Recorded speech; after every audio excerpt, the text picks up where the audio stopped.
Welcome to a fireside reading of The Time Machine by H.G. Wells. Chapter 5.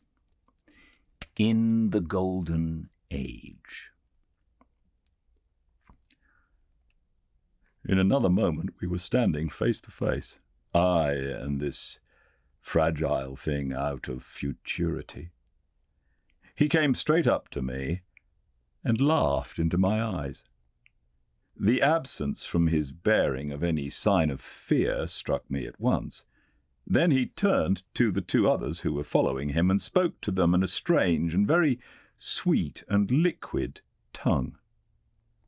There were others coming, and presently a little group of perhaps 8 or 10 of these exquisite creatures were about me.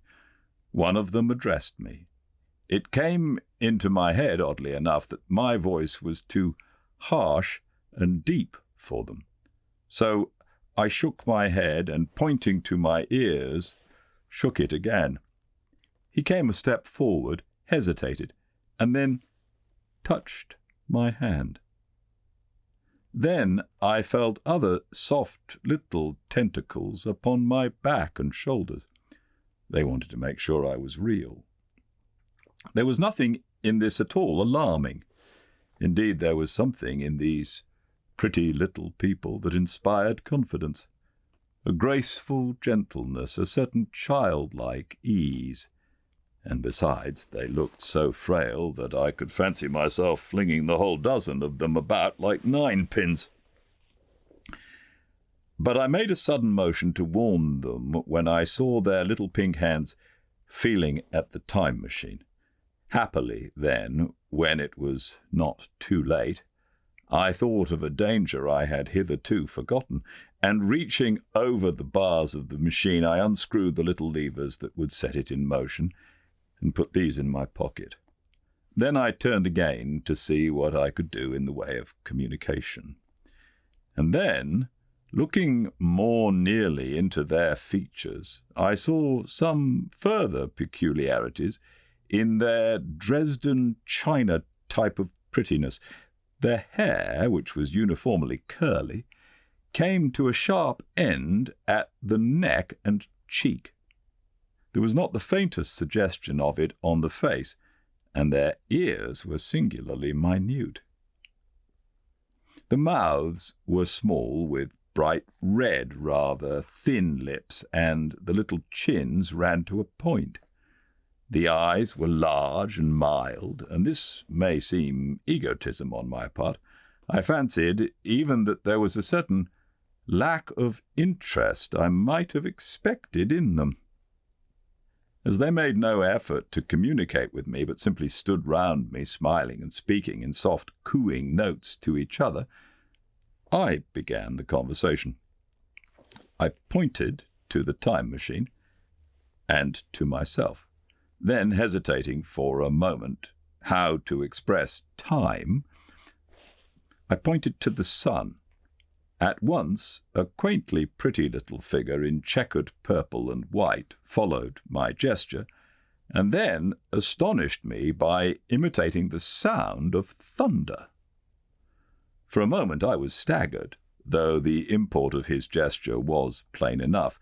The question had come into my mind abruptly: were these creatures fools? You may hardly understand how it took me. You see, I had always anticipated that the people of the year 800 and 2000 odd would be incredibly in front of us in knowledge, art, everything. Then one of them suddenly asked me a question that showed him to be on the intellectual level of one of our 5-year-old children. Asked me, in fact, if I had come from the sun in a thunderstorm. It let loose the judgment I had suspended upon their clothes, their frail, light limbs and fragile features. A flow of disappointment rushed across my mind. For a moment I felt that I had built the time machine in vain. I nodded, pointed to the sun, and gave them a vivid rendering of a thunderclap as startled them.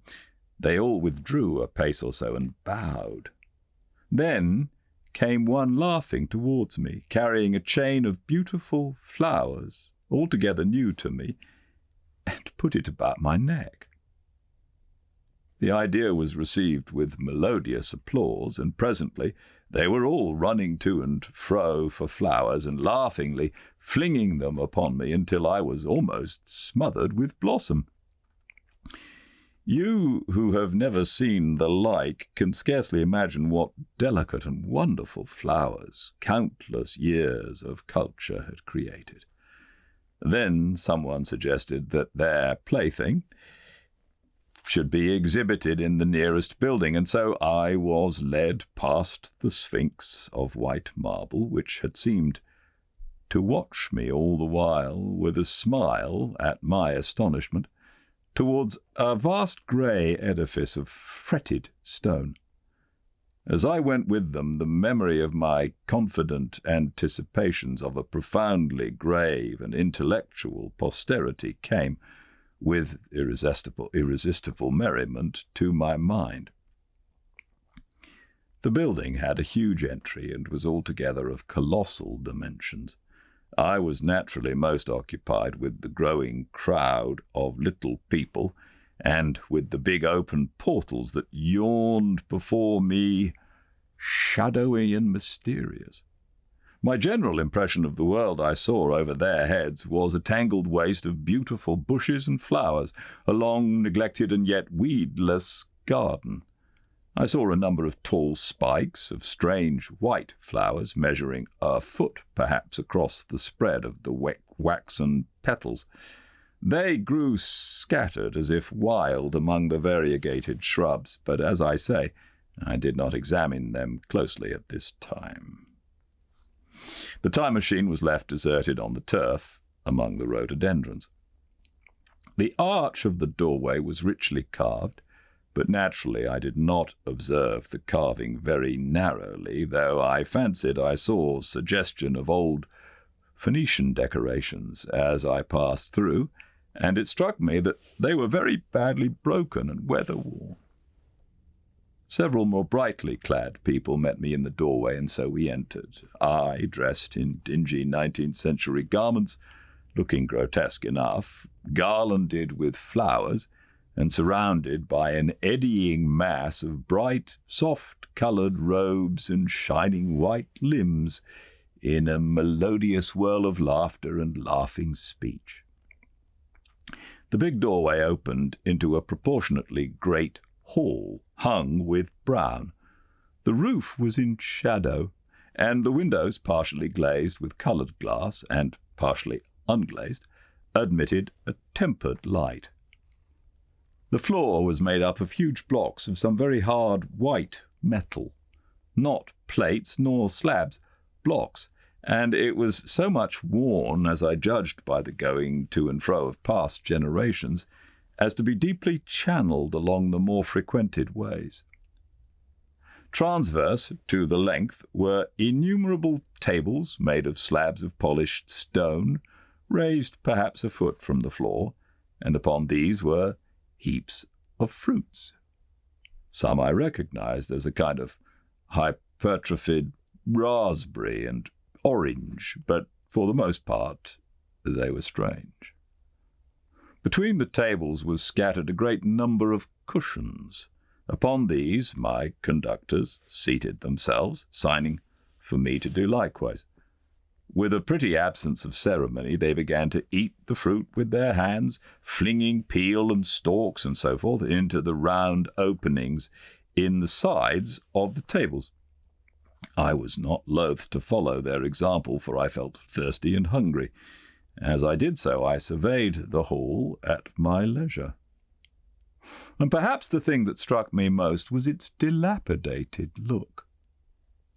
The stained glass windows, which displayed only a geometrical pattern, were broken in many places, and the curtains that hung across the lower end were thick with dust. And it caught my eye that the corner of the marble table near me was fractured. Nevertheless, the general effect was extremely rich and picturesque. There were perhaps a couple of 100 people dining in the hall, and most of them, seated as near to me as they could come, were watching me with interest, their little eyes shining over the fruit they were eating. All were clad in the same soft and yet strong silky material. Fruit, by the by, was their diet. These people of the remote future were strict vegetarians, and while I was with them, in spite of some carnal cravings, I had to be frugivorous too. Indeed, I found afterwards that horses, cattle, sheep, dogs had followed the ichthyosaurus into extinction. But the fruits were very delightful. One in particular that seemed to be in season all the time I was there, a flowery thing in a 3-sided husk, was especially good, and I made it my staple. At first I was puzzled by all these strange fruits, and by the strange flowers I saw, but later I began to perceive their import. However, I am telling you of my fruit dinner in the distant future now. So soon as my appetite was a little checked, I determined to make a resolute attempt to learn the speech of these new men of mine. Clearly that was the next thing to do. The fruits seemed a convenient thing to begin upon, and holding one of these up, I began a series of interrogative sounds and gestures. I had some considerable difficulty in conveying my meaning. At first my efforts met with a stare of surprise or inexhaustible laughter, but presently a fair-haired little creature seemed to grasp my intention and repeated a name. They had to chatter and explain the business at great length to each other, and my first attempts to make the exquisite little sounds of their language caused an immense amount of genuine, if uncivil, amusement. However, I felt like a schoolmaster amidst children and persisted, and presently I had a score of nouns, substantives at least, at my command. And then I got to demonstrative pronouns, and even the verb to eat. But it was slow work, and the little people soon tired and wanted to get away from my interrogations, so I determined, rather of necessity, to let them give their lessons in little doses when they felt inclined. And very little doses I found they were before long, for I never met people more indolent or more easily fatigued.